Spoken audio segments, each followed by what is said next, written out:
नमस्कार मित्रों। टीवी पर एक डिबेट चल रहा था। डिबेट का विषय ज्ञानवापी था।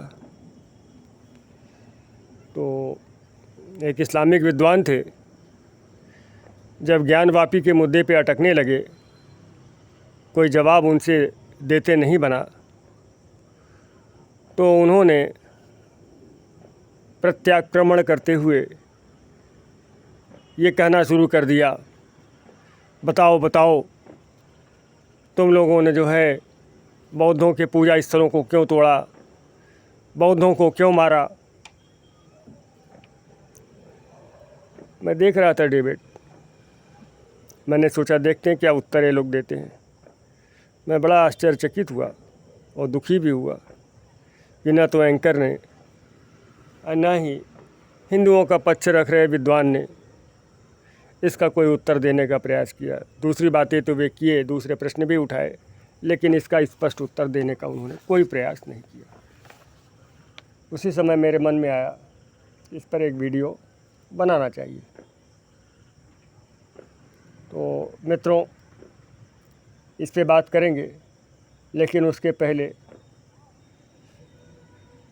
इस समय एक कन्फ्यूजन सा चल रहा है और बौद्ध धर्म के प्रति और यहाँ तक कि भगवान बुद्ध के प्रति भी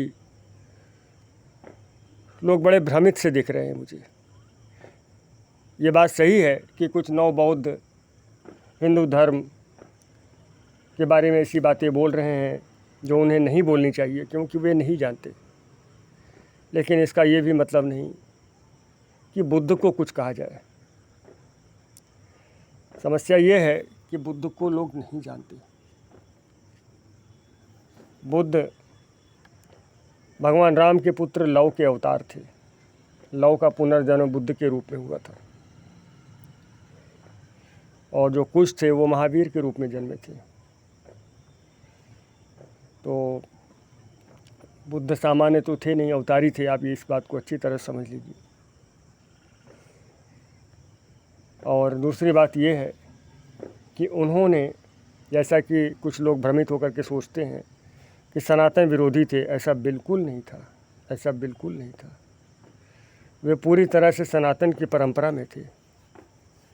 मित्रों, जो हमारा सनातन धर्म है ना,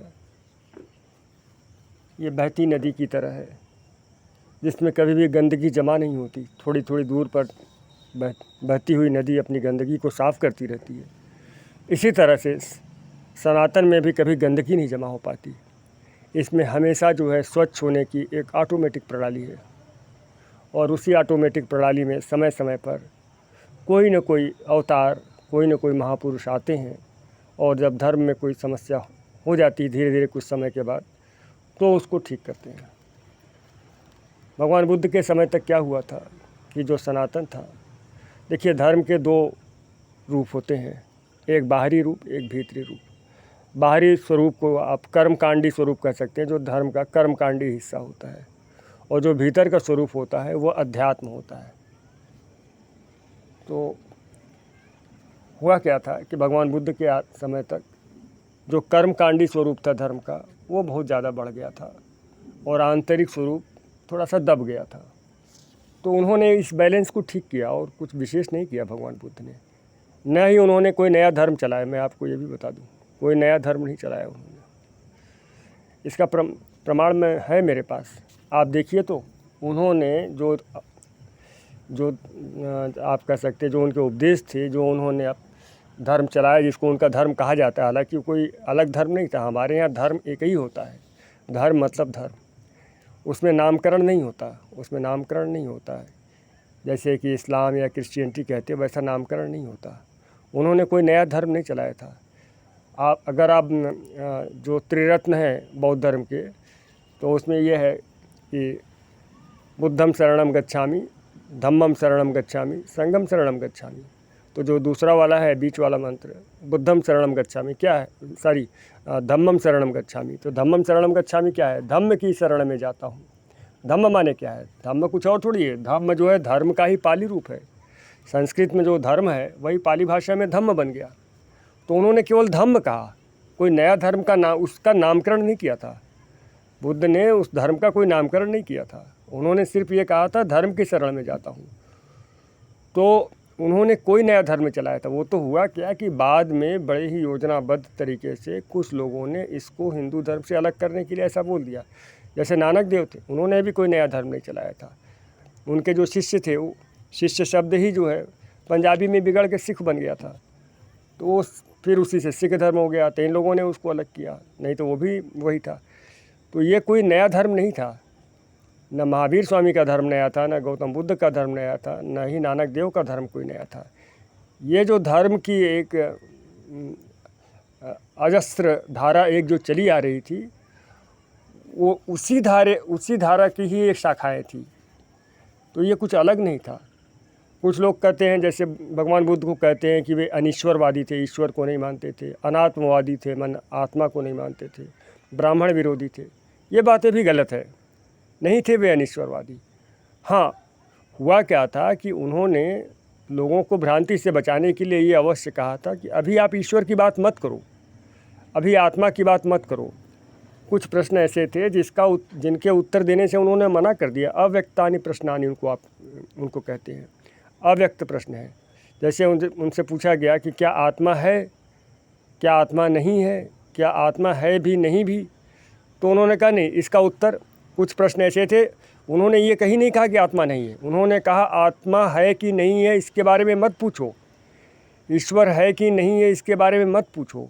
क्यों? क्योंकि वो चाहते थे कि लोग ज़्यादा तर्क वितर्क में भ्रमित न हों और उसके बजाय भीतर उतर करके स्वयं अवलोकन करें। वह जो धर्म का आंतरिक स्वरूप है, जिसे हम अध्यात्म कहते हैं, उसका लोग स्वयं अवलोकन करें और तर्क वितर्क में न फंसें। तो बुद्ध ने ये किया था। बुद्ध ने कोई नया धर्म नहीं चलाया था। ये वही धर्म है जो उपनिषदों में था। वेदों में कर्मकांड है, उपनिषदों में शुद्ध अध्यात्म है। वो कर्मकांड भी आवश्यक था। हालांकि वेदों में तीनों है, भक्ति भी है, कर्म, भक्ति और ज्ञान, जो तीन मार्ग होते हैं, तीनों ही वेदों में है। लेकिन हुआ क्या कि फिर बाद में जब ये कर्मकांड ज़्यादा होने लगा तो उपनिषद आ गए। उपनिषदों ने ज्ञान को बढ़ावा दिया और अध्यात्म की बात की। तो लेकिन इसके बाद थोड़े समय के बाद फिर से कर्मकांड बढ़ा, तो भगवान बुद्ध आ गए और बुद्ध ने फिर से उसी जो है औपनिषदिक विचारधारा की तरफ जो है लोगों को अग्रसर किया। इसका प्रमाण है मेरे पास। प्रमाण क्या है? देखिए, आप आगे चल करके जब शंकराचार्य होते हैं लगभग 7वीं शताब्दी में, तो शंकराचार्य को क्या कहा जाता है? कभी आप फिलॉसफी पढ़िए तो शंकराचार्य को प्रच्छन्न बौद्ध कहा जाता है, माने छुपा हुआ बौद्ध। तो शंकराचार्य ने, अब आप सोचिए तो सही, वे शंकराचार्य जिन पर यह है, जिनके बारे में कहा जाता है कि उन्होंने हिंदू धर्म का विस्तार किया और बहुत से लोग जो बौद्ध हो गए थे वो उनके प्रभाव में आकर के वापस हिंदू बन गए। तो लेकिन इसके साथ ही उनको क्या कहा जाता है? प्रच्छन्न बौद्ध। तो क्यों कहा जाता है? अब वो बहुत फिलॉसफिक बात है, इस पर अलग से बात करेंगे। लेकिन मैं ये कहना चाहता हूँ कि बुद्ध कोई अलग धर्म नहीं चला रहे थे। अब शंकराचार्य की जो फिलॉसफी वो क्या है? अद्वैत वेदांत। अद्वैत वेदांत किसे कहते हैं? वेदांत उपनिषद को कहते हैं। तो जो उपनिषद की विचारधारा शंकराचार्य की है और जिसके आधार पर और शंकराचार्य को क्या कहा जाता है? प्रच्छन्न बौद्ध कहा जाता है। तो आप इस बात से भी समझ जाइए कि जो भगवान बुद्ध थे वो वास्तव में उपनिषदों की ही विचारधारा को आगे बढ़ा रहे थे। उन्होंने कोई भी नया धर्म नहीं चलाया था। जो हमारी जो आध्यात्मिक संपदा थी, जिसके प्रति लोगों का ध्यान नहीं था, और जब लोग कर्मकांड में अधिक उलझने लगे तो उस अध्यात्म की ओर उन्होंने पुनः मोड़ दिया और कुछ भी नया नहीं किया बुद्ध ने। तो आप इस बात को समझ जाइए। बुद्ध के बारे में बहुत कन्फ्यूजन लोगों ने फैलाया, वो कन्फ्यूजन में मत रहिए। हाँ, उन्होंने ईश्वर और आत्मा की बात करने से मना कर दिया था, क्योंकि उन्होंने देखा कि लोग, एक्चुअल में वो समय की बात होती, वो जो समय था उस समय तर्क वितर्क बहुत हो रहा था। तो लोग भांति भांति की इतना अधिक तर्क वितर्क करते थे कि वास्तविक जो तत्व है उसकी तरफ से उनकी दृष्टि हट जाती थी। ये ऐसा होता है। देखिए, क्या रहता है कि जब हम बुद्धि का ज़्यादा उपयोग करते हैं तो हम उस तत्व से जुड़ नहीं पाते। उस तत्व से जुड़ने के लिए ज़रूरी यह होता है कि बुद्धि से परे की अवस्था में हम जाए। लेकिन जब तर्क वितर्क ज़्यादा करते हैं तो बुद्धि में घूमते रहते हैं, बुद्धि से परे की अवस्था में जा नहीं पाते। तो बुद्ध ने कहा आप उस दशा में जाओ और उस चीज़ को देखो, उस चीज़ को अनुभव करो, तर्क वितर्क मत करो। तो लोगों को तर्क वितर्क से बचाने के लिए उन्होंने ईश्वर और आत्मा के बारे में बात नहीं किया, क्योंकि अगर इसके बारे में बात करते तो इतना अधिक तर्क वितर्क और शास्त्रार्थ चलता कि वास्तविक बात हो ही ना पाती। तो इसलिए उन्होंने इन प्रश्नों का उत्तर देने से मना कर दिया। बोले नहीं, ये उचित समय नहीं है, आप तो सीधे सीधे तत्व की बात करो और तत्व को अनुभव करो। और तत्व को अनुभव करने की जो ध्यान की प्रणाली है, जो इसके लिए ध्यान की प्रणाली भी कोई भगवान बुद्ध ने कोई नई नहीं निकाली थी। ध्यान की प्रणाली हमारे यहाँ शुरू से थी, यहाँ तक कि जो ऋग्वेद लिखा गया पूरा ध्यान में जा कर के लिखा गया है। तो ध्यान की प्रणाली हमारे ऋषियों की थी और वही ध्यान की प्रणाली थी जिससे लोग थोड़े से विमुख होने लगे थे। तो भगवान बुद्ध ने उस ध्यान की प्रणाली को फिर से खड़ा कर दिया और बोले कि अभी कर्मकांड बहुत ज़्यादा हो गया, कर्मकांड के द्वारा आप उस तत्व को नहीं जान सकते, आपकी दृष्टि बाहर की तरफ रह जाएगी।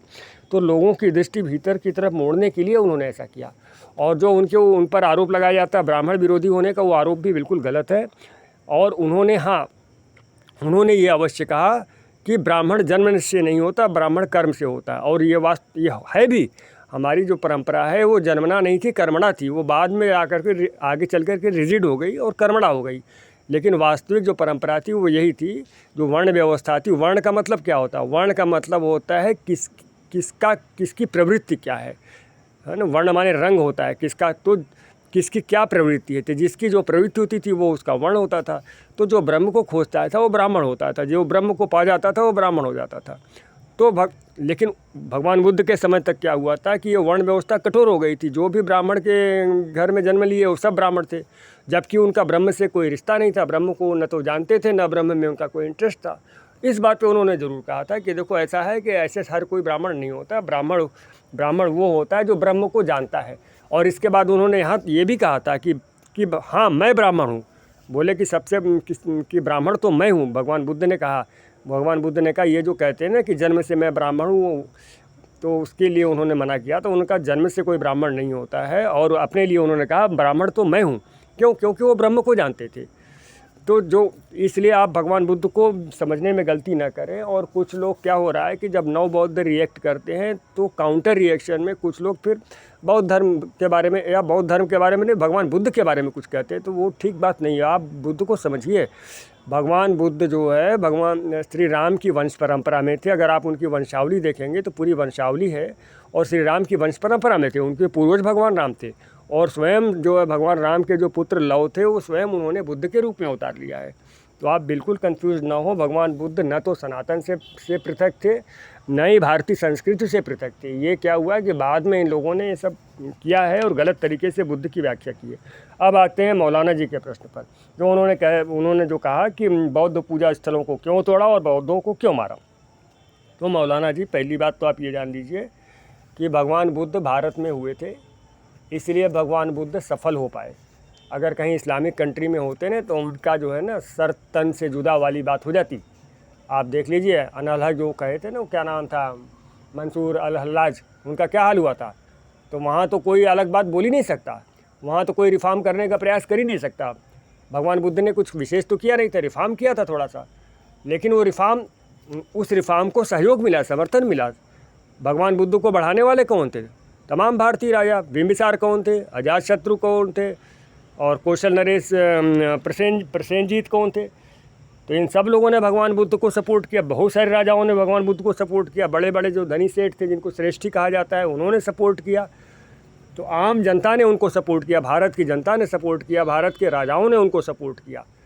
क्या आप सोच सकते हैं किसी इस्लामिक कंट्री में ऐसा सपोर्ट हो सकता है? एक व्यक्ति हुआ जिसने कि जरा से बोला अनलहक तो उसको मार दिए। शंकराचार्य ने तो कहा कि अहम ब्रह्मास्मि, मैं ब्रह्म हूँ, मैं ही ब्रह्म हूँ। तो शंकराचार्य को तो कोई समस्या नहीं हुई, पूरे भारत ने उनको सपोर्ट किया। लेकिन जैसे ही मंसूर अल हल्लाज ने कहा अनलहक माने कि मैं ही ब्रह्म हूँ, तो उनको मार दिया।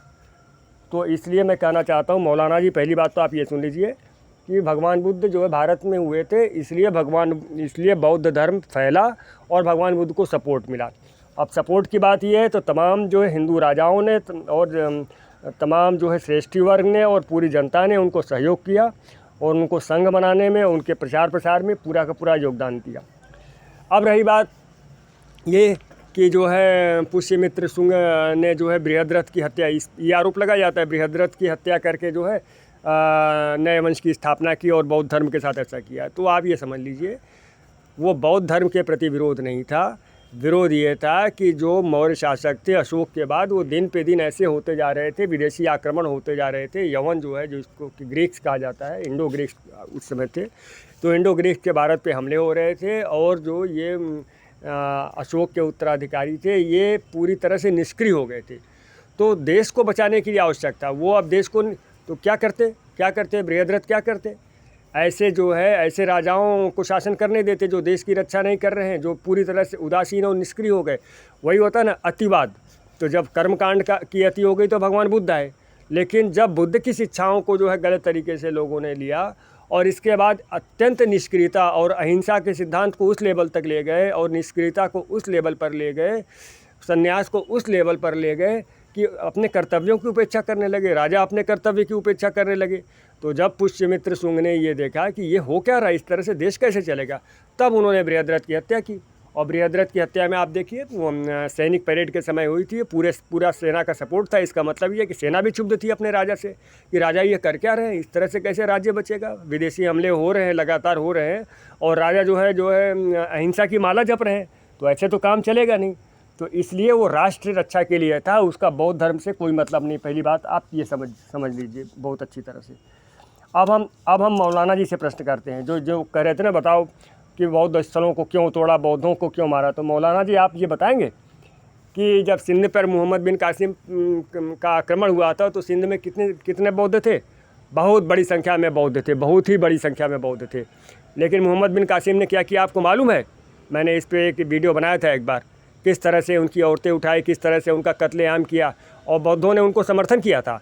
लेकिन इसके बाद है ना ये गलत किया था बौद्धों ने, अपने राजा के साथ विश्वासघात करके मोहम्मद बिन कासिम को सपोर्ट किया था।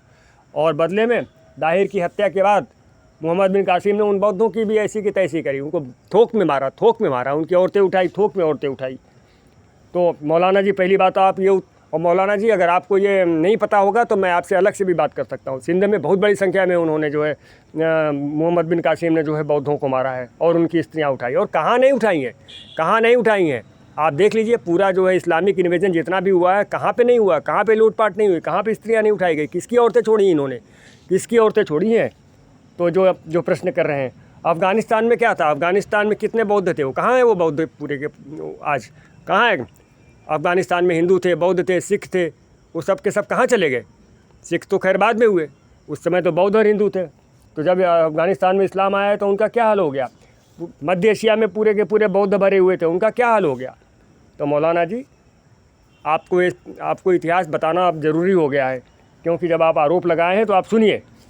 इसी तरह से अगर भारत की हम बात करें तो बख्तियार खिलजी ने क्या किया, नालंदा को किस क्रूरता और निर्ममता के साथ नष्ट किया गया। यहाँ बौद्ध भिक्षुओं के कितने सर काटे गए, बौद्ध पुस्तकालय, बौद्ध विचारधारा पूरी तरह से नष्ट भ्रष्ट कर दी गई।